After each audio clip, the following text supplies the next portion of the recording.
In the early 1990s, residents of Taos, New Mexico began reporting a strange, persistent low-frequency sound that seemed to have no identifiable source, a phenomenon that would later become known as the Taos Hum and spark decades of investigation, debate, and unresolved questions. The sound was described as a continuous hum, rumble, or droning noise, often compared to a distant engine or idling truck, audible mostly at night and indoors, and experienced by only a small percentage of the local population. What made the reports unusual was not only the sound itself, but the fact that most residents could not hear it at all, creating a divide between those affected and those completely unaware of its existence. Individuals who reported hearing the hum described significant discomfort, including headaches, insomnia, dizziness, difficulty concentrating, and a persistent sense of unease that interfered with daily life and emotional well-being. Many listeners claimed the sound followed them from place to place, remaining audible indoors even when they traveled away from Taos, reinforcing the belief that the phenomenon was not tied to a single mechanical source. As reports increased, local authorities and media outlets took notice, prompting initial inquiries into whether industrial equipment, power lines, or military installations could be responsible for the unexplained noise. Early investigations focused on identifying conventional explanations, such as electrical infrastructure, ventilation systems, or distant traffic. Yet none of these sources could be conclusively linked to the reported experiences. In response to growing public concern, the University of New Mexico organized a formal study in 1993, assembling scientists, engineers, and acoustics experts to examine the phenomenon systematically. Researchers conducted field measurements using sensitive audio equipment, attempting to detect low-frequency sounds or vibrations that might explain the reports, particularly in the infrasonic range. Despite extensive testing, investigators failed to identify a consistent external sound source that could account for what listeners were experiencing. The study found that while low-level background noises existed, none matched the intensity, persistence, or location-specific characteristics described by those affected by the hum. This absence of measurable evidence complicated the investigation, raising the possibility that the phenomenon might involve subjective perception rather than a detectable environmental source. Some researchers proposed that the hum could be related to infrasound, low-frequency vibrations below the threshold of human hearing that can still cause physical sensations or discomfort. Infrasound can originate from natural sources such as wind, seismic activity, or atmospheric pressure changes. Yet no consistent environmental pattern was identified in Taos during reported episodes. Another hypothesis suggested that the hum might be generated internally, potentially linked to conditions affecting the auditory system, such as tinnitus or heightened sensitivity to normally unnoticed bodily sounds. However, many listeners rejected this explanation, insisting that the sound was external, directional, and distinct from known auditory conditions they had previously experienced. Psychological explanations were also considered, including stress, suggestion, or mass psychogenic illness, though the limited number of affected individuals made such theories difficult to substantiate.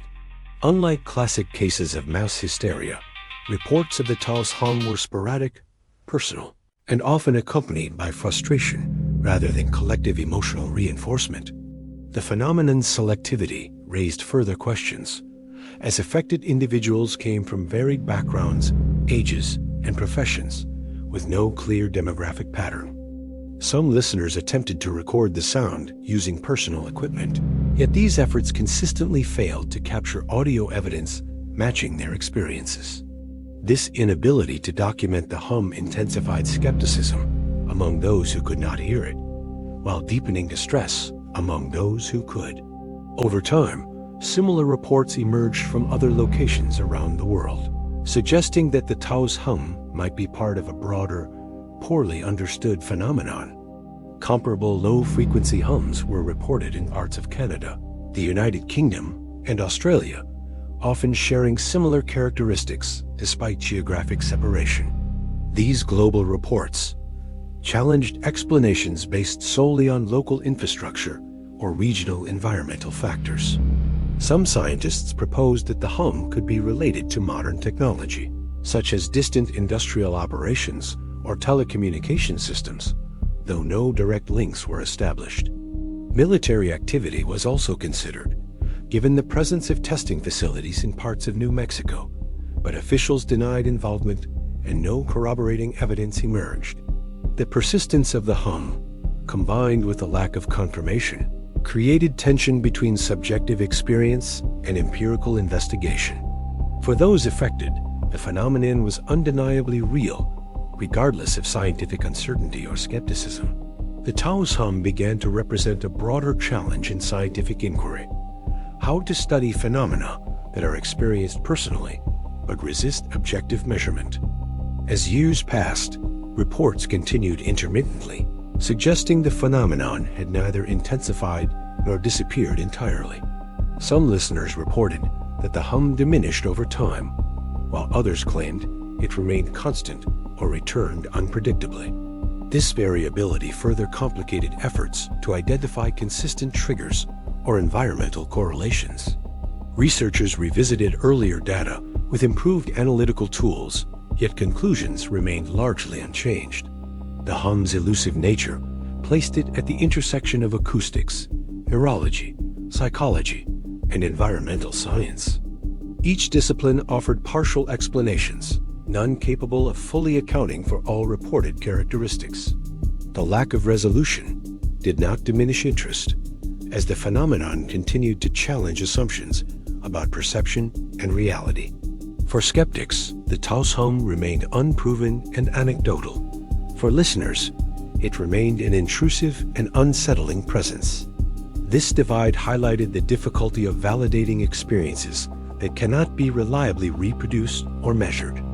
The hum's persistence over decades suggests that it is not a transient anomaly, but an enduring, unresolved phenomenon.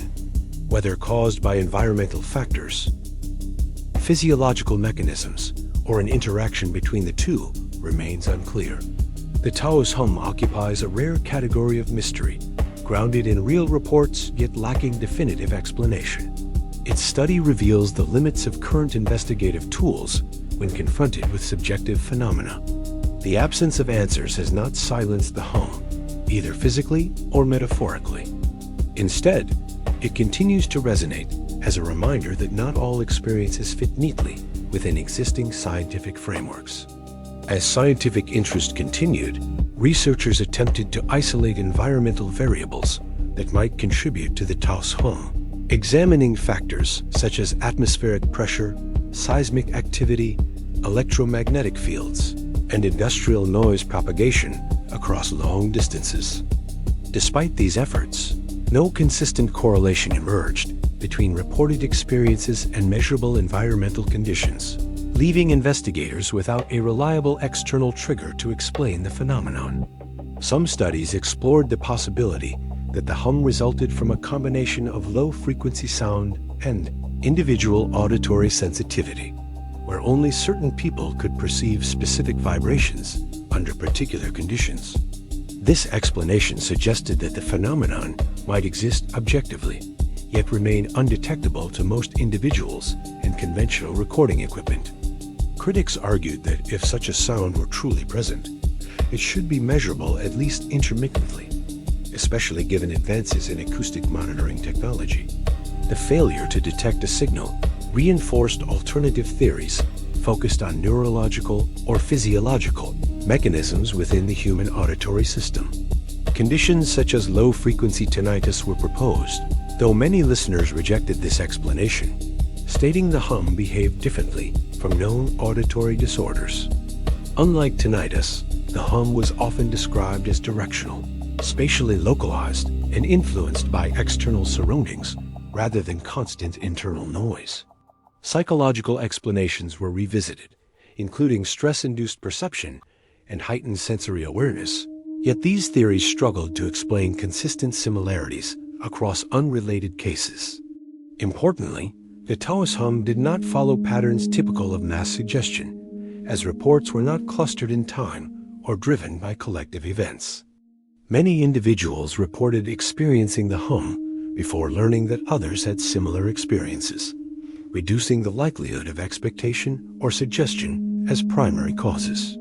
This independence of reports strengthened arguments that the phenomenon could not be dismissed solely as psychological. As attention grew, researchers began comparing Taos with other locations reporting similar hums, identifying overlapping characteristics despite different environments. These comparisons suggested that the Taos Hum might be part of a global phenomenon rather than an isolated local anomaly. Reports from places such as Bristol in the United Kingdom and Windsor in Canada described nearly identical low-frequency sounds and associated symptoms. The geographic spread complicated explanations tied to specific infrastructure, climate, or regional activity. Some scientists speculated that modern civilization itself might contribute indirectly through cumulative low-frequency noise generated by distant industrial systems. Such noise could travel vast distances under certain atmospheric conditions, becoming perceptible only to sensitive listeners. However, this hypothesis remains difficult to test conclusively due to the diffuse and variable nature of low-frequency sound propagation. Over time, funding and institutional interest declined, leaving much of the research fragmented and inconclusive. Without a clear framework for study, the Taos Hum gradually shifted from active investigation to unresolved curiosity. Yet for those affected, the lack of explanation did not diminish the impact on daily life. The phenomenon continued to disrupt sleep, concentration, and emotional well-being for some listeners. Their experiences highlight the human cost of unresolved phenomena that fall outside conventional scientific categories. The Taos Hum occupies a unique position among mysteries, rooted in credible personal testimony rather than dramatic physical evidence. Its persistence challenges assumptions about the completeness of scientific understanding. It also exposes the difficulty of studying phenomena that exist at the boundary between perception and environment. The hum raises questions about how reality is defined when experience cannot be consistently measured. In this sense, the mystery is not only about sound, but about the limits of observation itself. The Taos Hum remains unresolved, not because it lacks witnesses, but because it resists confirmation. Each proposed explanation accounts for some aspects, while leaving others unexplained. The phenomenon continues to defy simple categorization. It remains unclear whether future technology will provide definitive answers. Until then, the hum persists as an unresolved intersection of science, perception, and uncertainty.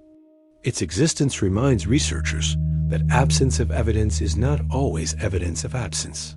The Taos Hum continues to be reported, studied, and debated decades after its first documentation. It endures as a modern mystery grounded in real experience. The phenomenon challenges confidence in objective measurement as the sole arbiter of reality.